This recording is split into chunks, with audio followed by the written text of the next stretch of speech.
5 games in 7 days stretch. The Lakers find a way to bounce back, get the job done 110-93 versus the Toronto Raptors. A very good team, mind you, in the Eastern Conference. And look, big game. Credit can be served in a variety of ways. You can go 3 starters with at least 20 or more, led by DeAndre Ayton, a perfect night for him. We'll dive into that. Him and Luka with 25. You got the 41 on the second night of a back-to-back, pouring in 24. You're plus 21 from deep, and not to mention, as I just clarified for Chris McGee from downtown, you hold your opponent to a season-low 93. Pick your poison. It was a good night for the Lakers. It's a perfect storm tonight, coming off a loss. Getting some key players back gives the team just enough confidence from the beginning. You're getting Rui back. You're getting 2 centers back in Ayton and Hayes. And so when you have players together, and of course JJ's been putting a lot of emphasis on the defense, and these guys know they are better defenses they've been showing. So a good night to get that going again, when you get some familiar faces on the floor. And then I thought the execution was great. I thought the defense was good. Toronto did get some offensive rebounds. It gave them some opportunities to hit some threes to get them back in the game. But I thought overall, you know, Ayton, I thought Marcus Smart doing a pretty good job handling his position. And then, you know, just a good team effort on the defensive end, Fish.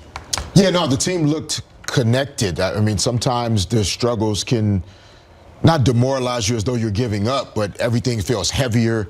I thought JJ mentioned in some pregame sound about the joy for how they play when they're playing well and things are going well. They haven't lost that entirely. And you got a chance to see that tonight with main guys back on the floor. They didn't look like a team that has lost belief in who they are and what they can accomplish. And this is a great quality win, especially before getting out on the road and not seeing your home court for a while. Always felt like these were like 2 wins just because of how difficult it is out on the road. You do not want to lose that last home game. It's also a great sign when you come off a post-game presser from your head coach less than 24 hours ago and hear the word joy tonight after hearing him talk about how challenging things have been lately, especially for the Lakers. And so to be able to flip that around is a great sign in terms of just the quickness to bounce back. But also, you mentioned guys being healthy, back in action. So tonight you get your 2 bigs back. You get Luka Doncic back, of course. But with DeAndre Ayton, I want to give some love there because we've talked a lot about him, and he's been candid about it too, wanting to be more involved and be able to make an impact. It's one thing to say it, it's another to follow through with actions. And on a performance like tonight, when you pour in 25, but you're perfect 10 of 10, the 13 rebounds, big game, just the locked in, the focused, the block from him. It's a big night for DA. You need him. Yeah. You need him every night. You got to focus on allowing him to do this every night. Now, he's not going to score 25 points every night. He's not going to go 10 for 10, but he does have to be a threat. He's so efficient in that area right there. When he gets it in the paint, he can hit the 12-footer. He makes really good decisions when they collapse on him and getting it back out. So why not let that be a part of your strategy every night? Keep him involved. When he's catered to, you know, he'll give you some good production, high performance, and a really good effort. Sometimes when he's out on the perimeter, maybe the ball's not moving as much as it should be. I'm not sure. But he got some nice over-the-top lobs. He got some nice jump hooks. Just being on the floor and the way he moves and puts pressure on the defense is a big asset for the Lakers. It's really hard to score in the NBA just playing one-on-one isolation basketball. And, you know, as we think about this team, DeAndre Ayton's screening, which is something that the coaching staff has spoken about before, his screening is what starts offensive advantage for the Lakers a lot of times. Luka's really good at one-on-one. That's not LeBron's best attribute at this point in his career. So you're really relying on pick and roll and screening actions to start creating advantages numerically. And so DeAndre being back in the lineup, it's not just to pick and roll with him getting lobs or the 2 points himself, but it starts the defense in rotation. And then it allows more guys to get involved. And, you know, Rui being able to get back on the floor and have 10, 11 field goals again tonight, those are all good signs. But it starts with kind of DeAndre anchoring the offense with the screening. and then the 13 rebounds to finish defensive possessions off. You mentioned defense, and when I listened to what you were saying, I'll come back to you on this, Fish. It also, I feel like what you're saying is it's kind of screaming the role delineation and understanding your role and playing that to a T night in and night out. And I want to transition this conversation just a bit because Jared Vanderbilt, Mike Trudell gave a huge hit there in the fourth quarter until he got that steal and had that nice little in and out move, hesitation, had the fans loving it in the open floor there. He hadn't taken a single shot. But he's got 9 rebounds. He's got 2 steals, a block, an assist, 2 blocks, plus 25. When you talk about coming together as a team, everyone has a role to play. Everyone has a part to play. And he's a guy that he doesn't necessarily need to score the basketball. You want him to hit the open shot when it's there. But that kind of impact, you can't put a price on it. No, you cannot. And you need guys on quality championship contending teams to be able to accept that as their role. With LeBron and Luka out and Austin Reeves out, it's easy to start to feel like maybe you should be more involved offensively. And so you could almost struggle at times when those guys are out, when you're more of a role player, low volume guy, because you're trying to figure out, well, where are your shot opportunities? On a night like tonight, with Luka back in the lineup, Rui back in the lineup, LeBron, now I'm not thinking about offense at all. I don't even have to make that a part of my focal energy. It's rebounding. And I'm sure the coaching staff on a back-to-back spent some time watching some clips, watching some film, kind of helping Vando recenter himself on, like, these are the things we need for you to impact in terms of winning. He was able to go out and do it tonight. Allie, when my mother played basketball back in the late 40s, they had 6 women on the court. 3 on offense and 3 on defense, and they never crossed the court. Vanderbilt's one of those guys is defense. That's like Fish just said it. He don't need to score. He don't care about, making buckets unless he has an opportunity like that. But you mentioned his stats, the thing that he gets: rebounds, blocks, 9 rebounds. But there are so many other things that he does on the floor that his teammates recognize that they need him. A stunt here, a little help here, just a helping get back. Little things that he does that don't show up on the stat sheet that coaches absolutely love. He puts pressure on people. He's always handsy. And you just can't measure everything that he does because he does a lot for the team on that end. You know how much fun it would be if we could go back to only playing one end of the floor? 3 on one, 3 on the other.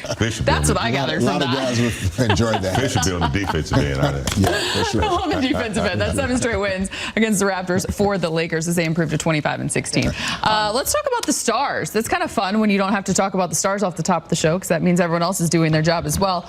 Both TBD coming into this one. LeBron TBD for the rest of his career when it comes to the second night of a back-to-back. We'll start with him. D-Fish, 24 points on the second night of a back-to-back, plus 18, 9 of 17. What'd you like about his approach to this one? I thought his approach to this one started last night. And I'm not saying he didn't try to help them win the game last night, but I didn't see, what I did see is a guy that knew he was going to play tonight. And so I thought last night he tried to play the game in a way that, he wasn't going to step on the gas and try to carry the Lakers to a win last night that would take him out for tonight. And so then tonight, it allows him to do what he was able to do. He looked fresh. He still looked like he had some bounce in his legs, as you see there, getting to the front of the rim. And, at this point in his career, to still mentally even want to play in back-to-back games, coming off of travel. It just says a lot about who he is and, how his routine and his process preparing for games is still consistently the same. And once he checks that box, he knows he's in. He went out and performed like it. He should write a book. He should write a book on how to be an athlete. Seriously, how to prepare, how to train, how to sustain over time, how to keep your body and your mind right, because one doesn't work without the other. And his ability now, I think, he's just enjoying the game. He's just enjoying being out there with some young players. Obviously, he wants to win a championship. But he's just out there enjoying, teaching, taking on another role. And when he has to do this, he does. We've never seen anything like it. And he just continued to impress us with his, the way he continues to produce, and the longevity of his game is crazy. The variety of books that man could write. I could only imagine.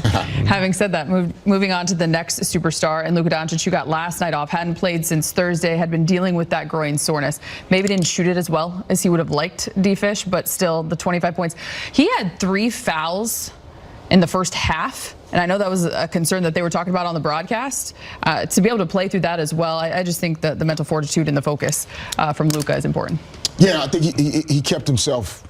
You know, he was frustrated at times with the way the whistle was going, but he didn't get to a point where it distracted him from still playing good basketball. The shooting timing and rhythm is going to be off when you're out. The Toronto Raptors are also a really good defensive team, even when you haven't been out. It is not easy to score against them with their length and athleticism, but just having him as a hub and focal point offensively, again, with DeAndre back on the floor, some of the screening actions that the Lakers were able to use and things they can do. It was just good to see him back out there and healthy tonight. Yeah, Luka, you know, even on an off night, as far as, you know, shooting or he's not having his best performance, he's still impacting the team because he could do it in spurts. He might be off in the first quarter, maybe have a subpar second quarter, but the third quarter he might give you 3 minutes of really good impact basketball. He might hit 2 or 3 threes, you know, do something special, throw a couple lobs. So that's why his threat is more severe than anybody else's, because he might be having an off night, but he still can, you know, affect the game in a way that allows the Lakers to be successful and win, as he did tonight. This was interesting. He shot 8 of 23 from the field, but he was 5 of 12 from deep. He had 5 threes alone. The Raptors as a team, just 7. So obviously, certainly making an impact. D-Fish, I'll start with you. If you could put your coaching hat on from the standpoint of Rui still working his way back from that calf injury, though he said he feels great, continues to get treatment, etc. But the rhythm is something that he's still working through, and it's also dealing with a minutes restriction in a sense. We kind of talk about it. When they're fully healthy, off the bench, starter, you see the pluses and so forth for Rui in the position? Yeah, no, it's I mean, it's a great problem to have with the Lakers, the versatility they have top to bottom on the roster. To me, you're managing Rui's minutes restriction, of course, based on his actual health, but it also depends on how they see that starting role or which group they plan to use the most as they finish the second half of the season out. If it's Marcus Smart, Austin Reeves, Luka, LeBron, Ayton, then the minutes restriction is almost conveniently sliding him into the role you see him playing anyway. Right? Because he's not going to be a starter. However, if you see him as a starter, then at some point, even with the minutes restriction, they will probably bump him into that starting lineup just so that they can start to kind of settle in and allow themselves to see, right? If it's Austin, Luka, LeBron, Rui, Ayton, then that's a different group, and you need to start enough games together as a starting lineup to feel comfortable going into the postseason. He's got some decisions to make because he does have different, you know, combinations and, you know, scenarios that he could play. Starters, guys coming off the bench. Rui's one of those players that can do both. Personally, I think he's a great starter. I think he, you know, because he gets involved early. He's a versatile player, but that is a problem. Not a problem, but that is something that the coaching staff and JJ have to deal with. Different combinations, or when to use different combinations of different teams, different sizes, different defenses, and things of that nature. You have that available with different players on your team that you could provide that. 10 of 10 for DA, 25 points. Yeah, I mean, and I feel like nights like this, big game, like not that, you know, anybody's had a lot of 10 out of 10 nights, but when the ball just goes in, it's when you're not forcing the action. And DeAndre here, just the patience, right? Recognizing, you know, staying away from the ball. In this situation, he feels that size advantage with Murray Boyles here and Luka looking into the interior. He just catches the ball, 1 foot in the paint, quick one dribble, that's a foul, plays through the contact, 2 points there. Another situation in transition, trailing, but this is the benefit of having number 77 back in the lineup. 3 guys, 6 eyes on him. DeAndre gets behind the defense, ball over the top, finishing strong there. And this is where the screening, like his ability to create offensive opportunities, now you have the switch. That's what he just got through describing to us. Now he's gonna, this is barbecue chicken. This is Shaquille O'Neal, got a perimeter player in there. You look for the interior pass. You just put it up high enough for him to go up and finish. These guys are too small. He's just going up through. Easy jump hook there, right at the front of the rim. And then same thing here. Patient, right? Not just running down to the post up and crowding the floor. Waiting for his guy to go help. Then now he finds the open space. Crafty pass here by Marcus Smart. Drops it off. Again, DeAndre quick, not trying to force and go through guys. Just gets to his spot, right-hand jump hook. And so you could tell that was a focal point of their offense tonight. LeBron set a lot of screens on the ball to try to force switches. And then DeAndre as well, making those smaller guys pay when they did switch off. What did he say? He likes to prove to his teammates he can punish the matchups that he asked for. Next up for the Lakers, an 8-game road trip starting with the Denver Nuggets on Tuesday. Tip-off is set for 7 p.m. We'll have pre- and post-game coverage starting at 6 o'clock right here on Spectrum Sportsnet. It's your home of Laker basketball. No Nikola Jokic, no problem. So you got to come ready to go. Big game against the Denver Nuggets. We got Gordon back, Murray. They're still a unit. They're champions, so they'll figure out to play without him. Although he's a big piece, you can't take him for granted when you go up there to Denver. They're champion, so take them serious from the beginning. Play like you did tonight. Good defense for 4 quarters, and don't turn the ball over. All the things we talk about, going to the mile high. Yeah.